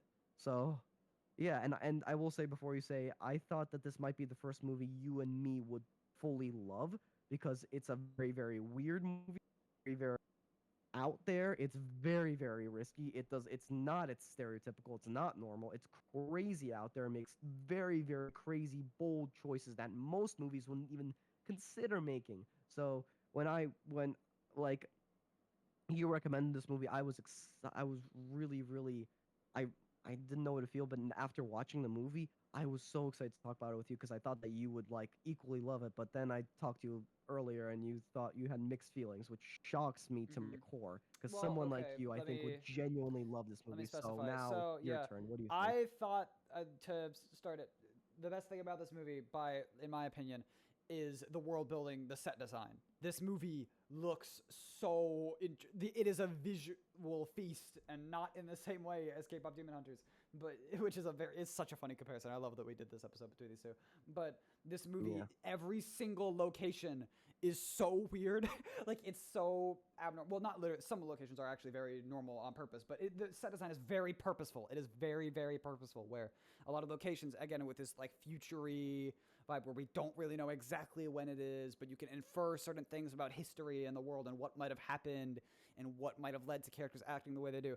Every single aspect of the world, both how characters talk, how environments look, how things are designed, what characters wear, every aspect of it from that standpoint is so thought out, so strange and like unique. It is consistently engaging to look at things in this movie and try to think of what they mean. That is by far the most interesting thing about this movie, and it is helping it a lot. It is definitely helping it a lot. 100%. That is my biggest upside for it. And I do think that this kind of storytelling, what it's going for, is interesting. Like it's different. It's fun. I think that the reason why I said I was mixed on it is not because I'm mixed on the actual movie, because I think it's great. I think let me say, these two movies that we've watched, K-pop Demon Hunters, your mom really likes. This movie is one of my mom's favorite movies. So these are both. This is a mom type episode, but Yeah, for I guess completely so. different for each movie. But this is one of my mom's favorite movies, so she's been raving about it for a very, very, very long time. And similar to Kubrick as a whole as a director, I had not seen it. I have seen The Shining. That's the only other Kubrick movie I had seen a very long time ago, so I'm not going to say a whole lot about it because I don't remember. I remember liking it, but I won't go much far beyond that. But no, I didn't. I've seen a lot of Clockwork Orange, like I have for Kubrick as a whole, just on the internet, just through living, because again, this movie has a lot of like effective shots that have just been used in isolation, or like imagery that I've seen evoked in other things and stuff like that. So I knew a lot about this movie going in, and it's been gassed so hard. I thought that this movie would be like it has been. I think of every movie ever made, this is the one that's been hyped up to me personally the most. Where I usually agree with their takes on movies, or I usually have similar feelings to movies that they do. A lot of them love this movie. They gave it like 9s and 10s. Like they adored it. My mom absolutely loves this movie. She thinks it's like perfect. It's like her favorite goddamn thing. So I went into Genuinely, it I thought this movie with would be for that. you. No, yeah, I went into it with that like unimaginable gassing happening, and yeah, it's great. I did not personally emotionally connect with it as much as I expected, and I think that might be for kind of a simple reason, and I think it's for a very simple reason, and it's that this movie's trying to be very violent, provocative, and shocking, and it wasn't to me on a purely emotional, instinctual basis. And that because that emotional effect was not being achieved for me, it meant my experience with it was not what I think was intended. And that Wait. led to What? yes. I was not shocked Oh, by this wait. movie. You think this movie wasn't violent and shocking and provocative It enough? was, but I was not provoked by Then it. what do you think? I think that it Huh? was I think it was doing everything that it needed to in order to like try what it was trying to say. I think it was properly communicated, but I think that it was operating under the assumption that I would be more disgusted or shocked than I was. And I think You're but not? I don't think that's really, I can't really put that as fault on the movie because this movie was made like 50 something years ago. So, or like 40 something years. It was made. Even Yeah, today, yeah, it's exactly. pretty 50, messed 40 years up. ago. I guess I don't know. I think conceptually it's very messed up in terms of like what happens to the main character, just what the world is like. It is very messed up. But I think in terms of what it's showing is also very messed up. But I think, I think what I'd attribute it to is that it's a satire. It's like goofy. It's like wacky. And I think that makes it so I'm not like emotional. I guess the goal, I've heard from a lot of people that it hit that emotional middle ground of like it being like disgusting and horrifying and shocking and being like funny and wacky and like that emotion. That's like that's amazing. That's an exact emotion that I want to feel in a movie 100%. And I think it was doing that, like at different points it was doing that, but I don't know, like my eyes were not widened during this movie, I guess. Like I was not blown away. I don't know that I didn't have that kind of reaction to it. And I think there might be a couple reasons for that. Again, I don't really say this as a knock against the movie, but that's why I don't have as much of a visceral emotional connection with it as I think you and a lot of other people probably do. What mutation did this to you where you're just have you ever been disgusted by any movie? Yeah, I think so. Well, I would need to think. What movies have probably. you been disgusted by? What Like actually movies like have I been disgusted grossed out by? Like I know I have a pretty high endurance for violence from movies too, but like this movie I think for everyone can push it. The thing that happens in this movie, like there's beatings, there's rape, there's like crazy shit happening in this movie, and you don't find that violent enough? Is my No, it was.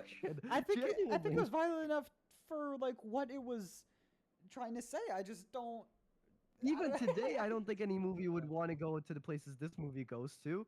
So even though it was made 50 years ago or whatever, how long ago, this movie holds up completely well today with the violence and crazy shocking. I will give an example of a movie that I was more freaked out by. I actually think I was more disgusted watching Poor Things, because I think that movie. You haven't seen it, have you? Oh, I never watched it. Either way, I'm not going to spoil it much, but things. I think that just on a conceptual level, that movie is a lot more disturbing to me personally. And I think there were many things in the movie where I was more like, like I had more of a gag reflex or like a more of a visceral reaction to it. For instance, just like I think there are more, but that one came to mind for sure. So but really, I don't even. I think that movie's actually kind of similar in some of the things it shows to this movie. I just think that again, because of its concept, I'm not going to spoil that much about the plot, but I think that movie was more icky to me conceptually. I think it got that reaction out of me more than this one did. The only other movie I can think of that made me like have to look away or like also disturbed was movie me and you talked about a long time ago, which was Bring Her Back. I'd say the best horror movie of the year. But like, cause like that was the first, like I'm not gonna spoil too much about it, but like the violence and the general idea and like what it ultimately builds up to and what ultimately the story is, and like what the characters do genuinely did disturb me as much. But this was just like pure violence in an enjoyable way. And I do have to, you mentioned that middle ground. It did perfectly hit that middle ground for me, like literally perfectly. I don't know, maybe it's just I don't watch whatever you watch or something else, but like I watch some pretty messed up stuff too. But this movie was messed up in every way, but also genuinely like hit the perfect middle ground for me where I don't want to say entertained, but it made me feel disgusted how like fun it felt, but also how terrible what was going on. The music, the acting, the action, the atmosphere, everything was working perfectly in such a perfect way. Like all of its messed up aspects, it goes full balls to the walls on everything it does, and it works. Like I was shocked. Like this movie would genuinely be perfectly for you, because like I thought this was like so like I genuinely don't understand because you have a higher endurance for like the movies, okay, but like you don't. No, I am this stuff trying to shocking place it. enough? No, yeah, that's what it is weird because like thinking about it, like yeah, I think it should have. I don't know. Let me think. I think that because I'm trying to think of other movies that I had more of an emotional reaction to. Let's bring up an example from the pod actually. Being John Malkovich, I was more by the way, shocked watching that movie. Wait, which movie? Being John Malkovich. Which I movie? remember being more shocked watching that than I was this. Absolutely not. No, for me, I definitely. Really? I thought it. Yeah, I remember it feeling it was weirder, and I think that movie is weirder, and in terms of what it's doing, because maybe I think this might just be a matter of time. Where again, I think the sets in this movie look like weird. They're different, and they're like interesting that way. But I guess maybe it's just what this movie's doing conceptually is like each individual thing is not that like fictitious. Like it's not that. Well, like it's just more real, I guess. In a sense, like it's just less out there conceptually. I think that might be what it is because again, the horrible things that happen in this movie are just things things that happen in real life. They're not like impossibly disgusting situations that like I can't like I have a super like personal like oh my god I can't even like maybe that's what it is. You know what? No, okay, I think we'll the get whole into idea. spoilers as well, but No, I no, also no. think certain The whole aspects thing, what they do of to, well, okay, what no, the happens whole to the thing, what they main do with the character? violence aspect. I think also we'll get into Yeah. specifics there, but I don't know. Maybe that's part of it for me, where I don't know if the effect that had on him was sold amazingly. Where I think they were trying to imply what emotion that character was going through in like I'm talking second half of the movie. You know what I'm referring to. I know what you're talking about. I don't know if that and that again that being sold is like really important, and the procedure that leads to it, all that is like I think that kind of needs to be sold well for me to like be personally invested in what's happening there, and I wasn't. I don't know. And I don't really think that's a fault with the actor. I think that's just something with the concept they're going for. It's just not that visceral visually, or like I don't know. I'm having trouble placing why. But again, it's weird because I think everything that happened, it is purposeful, it is intentional, it is like methodical, it is very well crafted. I just was not emotionally like engaged. And I don't know if Very strange. which is, I think that again, I think what it's conveying still functions like despite that, but it just meant that I wasn't as personally connected to it in that way. And yeah, I thought I would be. I'm But genuinely I'm trying to look into your psyche and find why. I'm Like, also just because, trying okay, to sure, find. it happens in I think real this life. again. I think it's a Yeah, combination it happens of things. in real life. Okay, that doesn't mean it's not messed up. That you like that like all the things that it's not messed up what's going on. Like just because It is it's messed up in what's going on. reality. Yeah, it is absolutely Yeah, messed I up what's know. going on. I'm surprised you didn't feel. I'm surprised you didn't feel anything when watching that stuff. Yeah, I don't know. I don't know. Neither, of course. Are you like a sure. sociopath or I something? don't know what to tell you. I don't know. I get because Like, I can think of a lot of you movies where you didn't have any okay, you know what? emotional I'm gonna reaction no no. This watching I'm that not stuff? gonna. I was thinking another movie that I'm actually gonna recommend. I'm planning to at some point, so I'm not gonna mention specifics. But there is a movie where something physically happens to a character that is actually very normal conceptually. Like everyone can imagine it, but it is portrayed in such like a visceral way where it's like I think you really feel the pain of the other character. Like I think you can actually super viscerally experience it, and it's like oh god. Like I think it had an impact on me watching it from like a very simple emotional perspective, and it worked in a way that wasn't the case with this movie. Like when okay, you know what? Maybe we should get into spoilers. I don't know how much more I have to say about it. Not spoiler. I want to get into spoilers. Again, do you have anything more to say apart from that?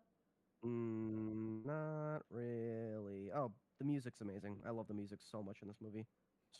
It's like quite like it's one of the coolest, most unique soundtracks I've ever heard. Like you talk about set design a lot, and I love it too. I love the world it builds, but the music, the opening scene is so immersive. Like I have never been like pushed back into my seat like that and like being like, oh my god, what the hell is this? The red droppings of like the red dropping with the bursting music, the weird music, and then it cuts to the main character Alex and zooms out, and you see the whole set design with the blaring music and like wow, and also just the way it kind of uses the like classical music in such a fascinating way. I guess we can get into spoilers and how it does it, but like wow, did you at least not like the music or what? Um, I I think I definitely don't feel as passionate about the music as you. I think part of it Why? might be. I mean, a lot of the score is Beethoven, or is like that's what most of it is. No, the opening scene. The opening scene. Yeah, Come on. I don't remember it as vividly as you do. To be What do honest. you mean? Well, you okay, don't I remember? remember It's the like coolest opening scene. credits. I remember the like pan out from his like face at the beginning, like that whole thing. Yeah, and the music revealing playing while that area. playing it. Yeah, I don't remember. It's not vivid in my brain like it is for you. Really? Honestly, no. Most people I talk to say that's the best part. The blaring music. Yeah, I don't. It's not in my head. I don't know. Not how that affects. Yeah, I'm not Okay, sure. I guess we can get into spoilers. I guess we can get into spoilers specifically, but like the specific. I One do of my want. I do actual want to say favorite one scenes of more the thing movie- about the movie before then. I Sure. wanted to mention, the acting. I think that the main character Alex. I think his performance is really good. I think it very Just effectively really sold good. because it had to kind of do a lot in the sense that that character again kind of had to be he switched in demeanor a lot throughout the movie, and because the character's kind of like a liar, like he's not like he's portraying a lot in different scenes and what he just varied a lot in the emotion that he was portraying and how extreme it was at times, and I think he did a very good job of portraying that while also maintaining a certain like awkward weirdness in his voice performance that I thought was also really interesting. Like, I think they kept that dichotomy and it made that character feel more like awkward and inhuman in a way, which I think was a very interesting layer to add to this movie that, again, that character did need to feel simultaneously like inhuman and like relatable on some core level. And I think that the actor playing him did a really good job achieving that effect. I think that's a very big compliment I can give to the movie. The performances of the other characters vary a bit for me, where I think some of them are very effective and some of them are very normal. And I think we'll get into that. I think that is actually my only issue with the movie, apart from my own emotional reaction to it. The only thing I can say as like an actual criticism is that a few characters feel, and it's weird because it's partially a criticism, but I actually think it might be intentional, and I'm still thinking about the meaning behind that, in which case I can't really fault it, but some characters feel very normal and they juxtapose everything else very harshly because they feel like more standard archetypes or stereotypes, which I think that might actually be intentional though. I think that might be like a purposeful choice. So I don't know if I can really knock that very much, but it felt odd to me. I don't know if to attribute that to the writing or performances. I don't know. That was something, but other than that, yeah, I don't really have many faults with this movie, to be honest. I mean, most of the acting I think was pretty great. Mostly, I mean, like even the small parts did a pretty interesting job. But okay, I guess we can get into spoilers now. My actual one of my favorite scenes from the movie is actually the scene where his like I forgot their names, but Bill and Drew or whatever, are revealed to be cops, and Oh, I Tim and love Georgie, that yeah, scene yeah, yeah. because yeah, Jim and Georgie, and like I oh like also the language of the movie is really we mentioned this before, but like it perfectly kind of mixes like kind of British slang with some Russian words, and like it kind of represents like a socialist. I feel like a socialist society a little bit to an extent, and also just the like a very rugged like thing. And I like here's the thing: like if you show me these sentences, I most of the time wouldn't understand them, but I'd say the acting is so good that I understand exactly what they're saying, and I think it's really great and fascinating. And the scene where the cops literally beat the crap out of Alex is a great scene, mainly because of the sound of the music.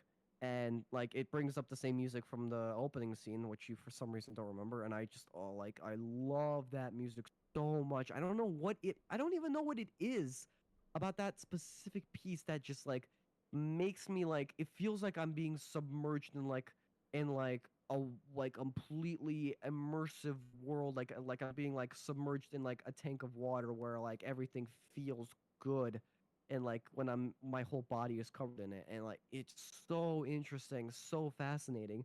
And like similar to Alex when he's literally being drowned and beaten to crap, and like the way they use the sound design where like it's kind of like a not a normal beating sound where he beats and like there's like a big giant like vibration, like it's also almost as if you're hearing like a I don't know something like a DJ beat, I think. I don't know, but I love that scene. Um, you know, specifics what I love. I mean, like I think the ultimate themes of the movie, I really find interesting. The idea of violence and how they try to cure it by literally making the people addicted to violence sick to it, literally, but that doesn't actually get rid of the violence inside of them to cure the society. I actually found that incredibly interesting, and I think that's what you were mentioning before. I actually found it pretty interesting. I feel like maybe I don't know what specifically you didn't like. I think the fact that he was very normal Alex, like very out there, like snobby Alex, like and like when he gets back home, like he's even very aggressive. But the moment he starts or is put into a violent situation, he immediately drops that personality and drops sick and like can't help himself because he's completely sick. I don't know if that's what specifically you might have a problem with, but I think that's actually really great choice. I mean, And I keep going. Actually, I'll let you like know after.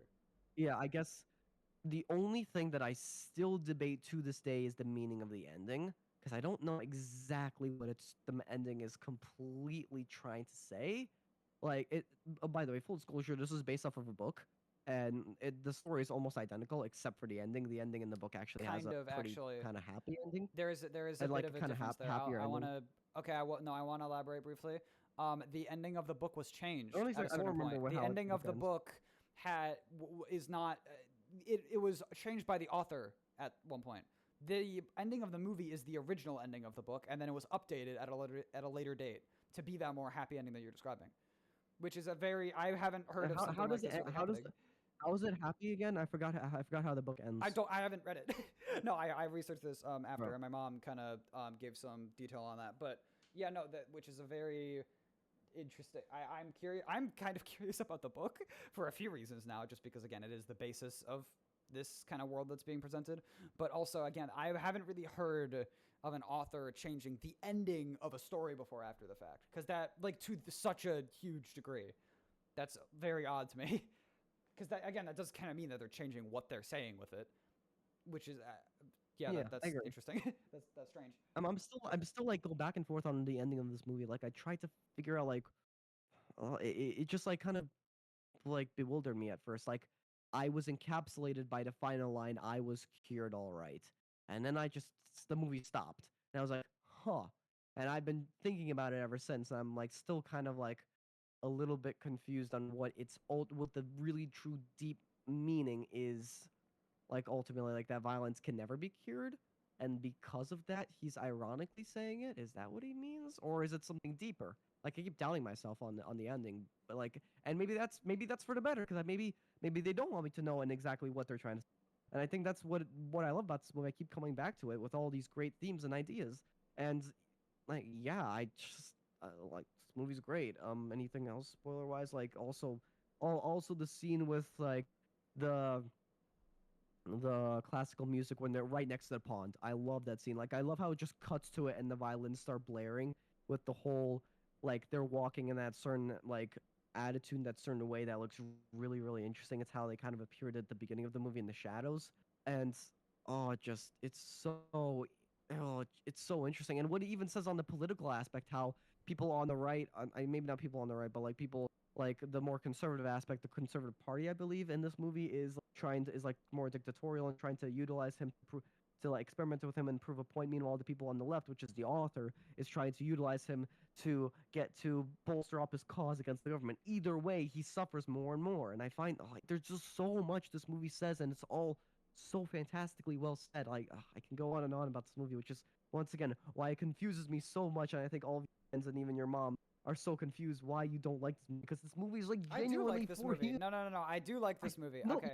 The reason why, no, it's simple. Okay. I do really like and respect and find this movie interesting for a lot of what you're talking about, where it is like, again, I'm thinking about it still, which I want to be. That's good. There's a lot to think about. There's a lot of little details that are saying a lot. There's a lot of stuff being conveyed with very like interesting, offbeat, creative decisions. The language is a very good instance of that, where it is this fictional language that only the younger characters use, that is made up of this like completely as you said, it is based on real world languages, but the language as a whole is not like anything I've seen, and it's so original. It is a very interesting choice. And the entire movie, I was curious about that, and I was thinking about it, and I was noticing it. There's a lot of stuff like that. It is a thoroughly interesting experience, which is like a lot of what I want from a movie. Again, the only reason I do like it, I really like it. I actually already rated it. I know what I'm rating it, but I'm rating it the same thing as another movie where I have like the exact same thoughts as I'm sharing right now. But I just, yeah, I guess the only reason why I didn't love it, I guess, is because I was coming into it with the expectation that I would be super emotionally moved by it, but I was not. I think there's a lot. I'm gonna get into why I think that might have been the case and why maybe that would be the case for someone else watching it. But in the big 25 for the first time, where again I already knew what the concept was in terms of what was happening to Alex, like the classical conditioning that was going on with him. I already knew what happened with Beethoven and the fact that the music was incidentally conditioned to be a negative thing for him too. I already knew about that plot element. I knew I had seen the scene of him being conditioned already, or at least shots from the scene with his eyes being wide and that whole thing. I knew about the designs of him and his gang before. I knew a fair bit about this movie, and I think a lot of those things are like kind of the most interesting parts of it to a lot of people. And to me, I actually do. Again, I really like the designs of again, I like all the costume design in this movie, but especially in the first half when it comes to again like the younger characters and the clubs and their insane like gang fits. All of that stuff is so fun and interesting to me and unique, and all of that stuff I really enjoyed. Again, I just think that maybe because I've seen a fair bit of it before, either like on the internet, just in clips, or like described to me, but that maybe is part of it. I think I'm gonna make this very quick. I want to pitch in the actual worst thing about this movie that is not really this movie's fault. It's just a little unfortunate. And it doesn't matter at all. it is so unimportant. But some of the effects are kind of ass because this movie's old. This is a bit of the Thing and Alien moment where some effects are just like not amazing by modern standards, and it's like it's hard not to notice from a modern perspective. Specifically, when they were in the car. And like they were the gang was just like driving around. That looked like shit. It just took me out of it. It doesn't matter. It's such a small scene, but I was like, what the fuck? It looked really bad. But I do think that kind of goes to a wider thing of when it comes to like the physical effect that he had when he like got when he was like getting sick from the violence and stuff. I guess maybe I just kind of wish that felt more visceral for me as an audience perspective. And I think it actually might. The reason why it didn't. I wouldn't really attribute it to the performance. I think it might be something with the visuals during those scenes where, and I think this might be something about Kubrick's style, where the camera is kind of static, like very static. And his scenes are not very kinetic. And I think that his overall style would lean toward like kind of uncomfortable and uncanny, which again, it works very well in some scenes. But I think what that leads to is that things do not feel very visceral to me when they're happening. I don't feel that much emotional impact for, again, when he's like retching and turning over. It just feels like I'm a spectator. I don't get very emotionally involved there. I guess because maybe there isn't, I don't know, there's no like effect there. It's just very dry, I guess, in that sense. Yeah, it did not feel, which, I mean, I don't know if feeling dry should be the idea when it's that kind of effect being projected. Like, I didn't feel what I think I probably was supposed to do there. Although that isn't every scene, though, because I also remember the scene where, like, the writer was, like, losing his shit, like, at the door when he heard the song that Alex sang, like when he realized that Alex was not who he was. Like, that scene where, and there was this shot of, like, on his face when he was against the door where he was, like, he was red as hell, like, his head was shaking, like, he was losing his mind. That wasn't like that at all. So, I don't know. Maybe it's a case-by-case basis, but there was something about how certain scenes were framed that did not feel as visceral as maybe they're supposed to. Actually, okay, another thing that might have not have helped, and I think this is a very big me thing, because I've heard from other people that they didn't feel this at all. I did not laugh during this movie. I didn't find it funny at all. I did not find this movie funny at all. And I think it had jokes, but they did not land for me. Like, I was smiling at some points. Like, it was, like, charming almost, but it was not that funny. I did not find this movie funny. And again, it is kind of a satire, so I think I think it kind of was trying to be funny, and I didn't find it funny. Maybe that was a bit of an issue. Maybe that just made me less emotionally invested because of that. But yeah, that wasn't helping, I guess. Full disclosure, by the way, this guy never makes almost zero emotion with his face when watching a movie. I've not seen a single movie where he has made a single emotional. Well, okay, like, you weren't there. Dead. If you can imagine a dead face when watching a movie, that is his face. So I have not no, seen no. a single I would say movie the where you opposite. are Okay, no. emotional. I would say that Matt, in a lot of movies, even some straight bullshit, has like been like gasping and shaking his head and leaning it. No, you're very emotive when you're watching movies. I think that's a you thing. I know. No, there are some movies where I have been like physically, like I had a very big reaction to the movies. Like, again, being John Malkovich, perfect example. And that movie, my eyes widened, I leaned and I said like out loud, what? Like at certain points, like I was shocked at points in that movie. I was very and I was laughing out loud at certain things in that movie, and I wasn't here, so I don't know, case by case basis. But no, here but I do think that was actually a bit of a problem here, where if it's gonna be like a uncomfortable, like extreme satire, and like that's the vibe it's going for, and I didn't laugh, and I also wasn't like disgusted or shocked, then I don't know if that's a great thing. I don't know. Like I don't really imagine there scenes where I was laughing either. Trying to remember like each individual one. There was one scene where I did laugh kind of hard, which was the hospital scene where Alex wakes up and he's like groaning, and then you hear a woman. Then you hear like That's a kind of woman goofy. also groaning too, and I'm just like wondering, it's like, wait, what? And then Kubrick cleverly is like, is he like in bed with someone, or is he just doing that himself? And then revealed that there was this someone else. That made me laugh. That was pretty That was funny. goofy conceptually. That was a good gag. Yeah, I smiled. That was funny. Yeah. Aside from that, I'm trying to imagine anything else. Some of the officer scenes were kind of fun. Just the way he like out of nowhere screamed was kind of funny. But yeah, I don't think this movie was trying to be funny for a lot of things. Trying to think. There's not much I can really dissect in this movie, like unless there's like a specific theme or idea that we disagree on, which I'm not sure if we do. I think it's just the perspective of most people find this movie to have the perfect balance of visceral horror and enjoyable fun, which seems pretty impossible with Kubrick, but like Kubrick pulled it off so well. Where when people are beating each other up, it's kind of like I remember like after the horrific rape scene at the very beginning when they're beating each other up senselessly, it was kind of fun. And then like also just I remember the lake scene that was also pretty fun.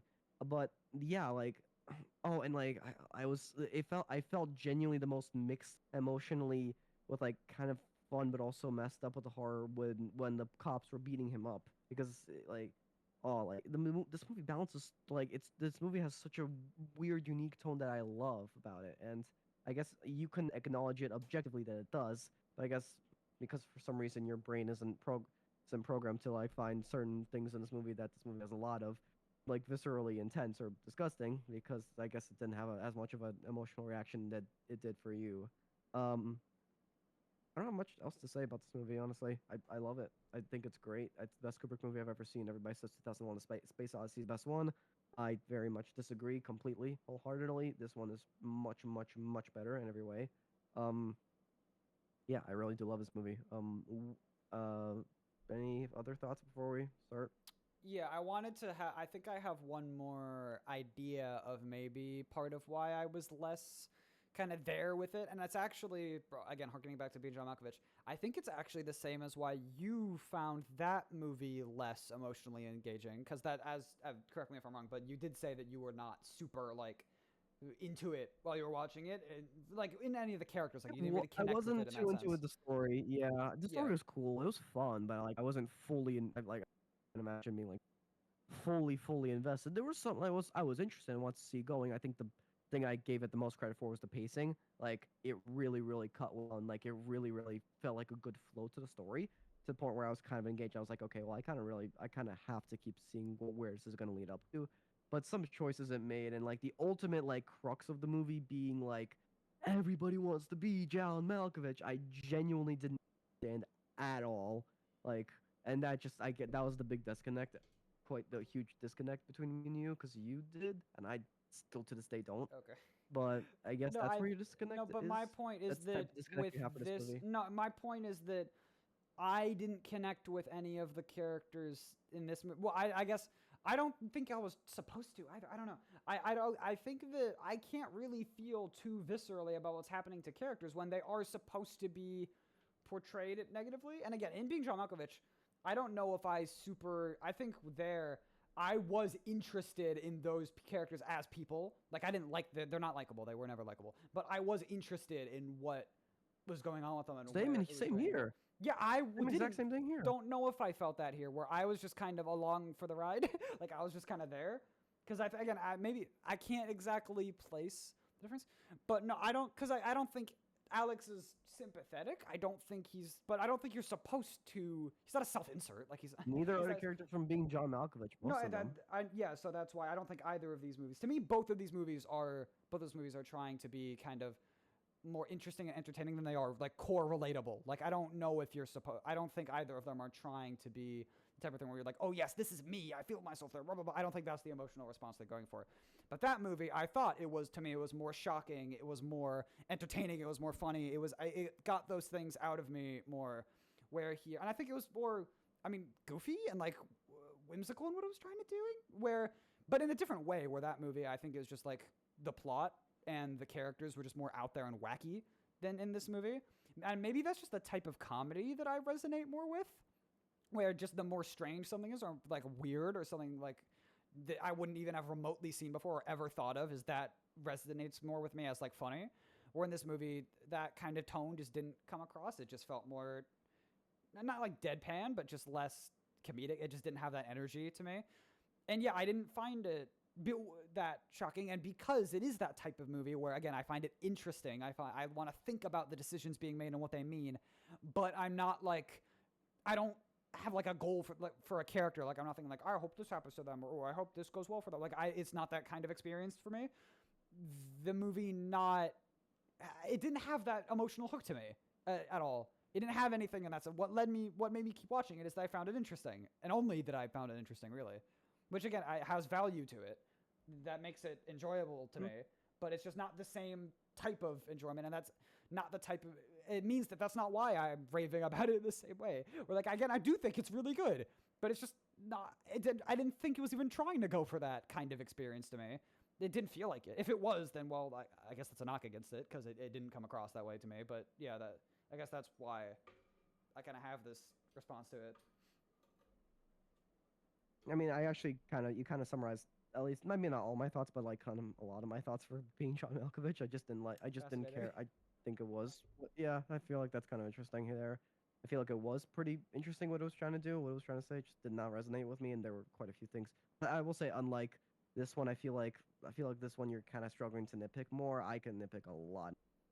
Being John Malkovich, a lot that I didn't like. I'm the opposite there. I have nothing wrong with Being John Malkovich, and I have quite a few things that didn't work with me for this movie. No. You said no. But I'm talking like, I think you personally didn't work. Like, not being violent enough. I'm sorry, it's not really that much of a criticism when it comes to a movie like Clockwork Orange. I can't imagine that being a criticism in any sense. Okay, well, no. Let me clarify my position there. I'm saying that the violence, the camera work, the kind of how shots were composed, the technical aspects of it did not properly or as intensely convey the emotions they were trying to as I think they could have. That's what I'm attributing my thoughts on it to. I'm not saying, again, I think it is in part that I might not have as much of a visceral reaction to those things inherently. But again, there are movies that I do have a very visceral reaction to, some pretty normal acts of violence that are not as like morally reprehensible. They're like more normal than maybe stuff you would see in this movie. But I think they were just portrayed in a way that made me feel more of an impact when those things happen, and that wasn't the case here. And I think that's an issue. So no, it's not just that it wasn't violent enough. It was that the emotions that it was trying to portray did not come across because of some aspect of its like production of what it's doing artistically. The only person I know or could ever imagine to say that. Okay, fine. Oh, well. Are you ready for recommendations and reviews? Yeah, ratings. Let's do ratings for this. Wait, first, I would highly recommend this movie for anyone who's interested in Kubrick. If fair warning, this is a pretty messed up, violent movie. So if you're not Kai and don't have like an endless tolerance for violence, then I wouldn't recommend watching a movie this violent. But if you do, then this movie's great. It really is amazing. And honestly, I feel like it's like the best kind of cult classic movie that no one really. I don't like. This movie's just great. I love this movie. I think a 9.5 out of 10 for me. Pretty high, but like this movie's really great. The point 5 I'm not giving it is still a little confused on the ending, just to an extent, which might be the purpose, but like I was still being like, what are you actually saying? Like it's not as clear maybe as I wanted it to be, but that might just be me. But as a whole, especially on rewatch, I realized just how great this movie was. Yeah, 9.5 out of 10 would recommend if you can take it.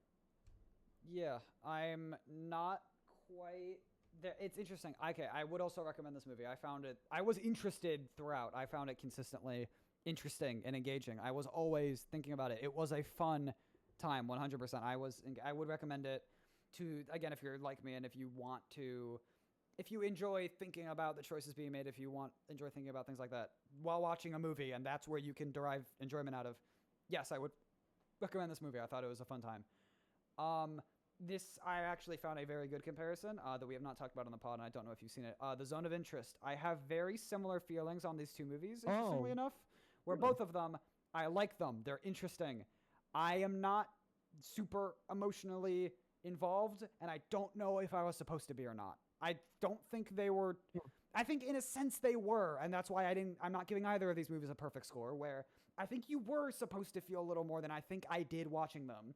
However, I think you are kind of also supposed to feel some kind of like a detached, like discomfort or kind of apathy to something. So I can't, it's not a huge knock where, again, if a movie is like really trying to elicit a specific emotional reaction and it just can't at all, then like that's a very, like if a movie's primarily a comedy and it's aggressively unfunny, then like that's a huge issue. Where here, I think it is trying to be interesting and like thought provoking, and they both are. So I like both of them, and I'm giving them the same rating. But for this movie, yeah, I guess it was just gassed a lot for me. I would still recommend it 100%, but I'm giving this movie an 8 out of 10. It is No, interesting. better than I expected. Yeah, I thought you were gonna go for like no, a 7 or 6.5 no, I was or lead. anything I like was at that. one point I was thinking high 7, but again, it's interesting. Like I was thoroughly interested. I just, yeah, it just wasn't. I'm not that passionate about it because while watching it, I didn't have that strong of a reaction. But yeah, it's a good time. It's interesting. So my recommendation for next time, I went back and Ooh, forth on this for a little bit. I had a okay. movie set in mind at first. Ironically, I'll just say it was another Christopher Nolan movie because Oh my I god. want to find a movie. I want to find one that Kai will Okay, okay. genuinely love. Hmm. Uh, but I've had some thoughts on it, and I thought like maybe it's not the right time. And I'm going for another Denis Villeneuve movie, which Ooh. is arguably his first one that made him the most famous one, and I would genuinely say his most out there movie, like his movie that kind of defined his tone for me, and a movie that is maybe I think the darkest one of the darkest movies I've ever seen.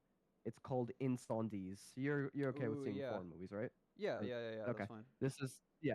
This movie's entirely in French and Arabic, and it's about I won't say what it's about, but it's fantastic, and it has the craziest messed up plot twist I've ever seen in my life. So, I think I I it's going to be an interesting experience from your perspective. I think that'll be. I think your perspective is going to be really interesting on it. It's going to be. I'm not sure what you're going to think about it, but Hmm. I think it's going to be very interesting. So, yeah. Okay, I'm curious. I've heard good things before, so yeah, I'm curious. Okay, interesting. And this is our first like fully foreign language film then, right? Yeah. Okay, cool. Yeah.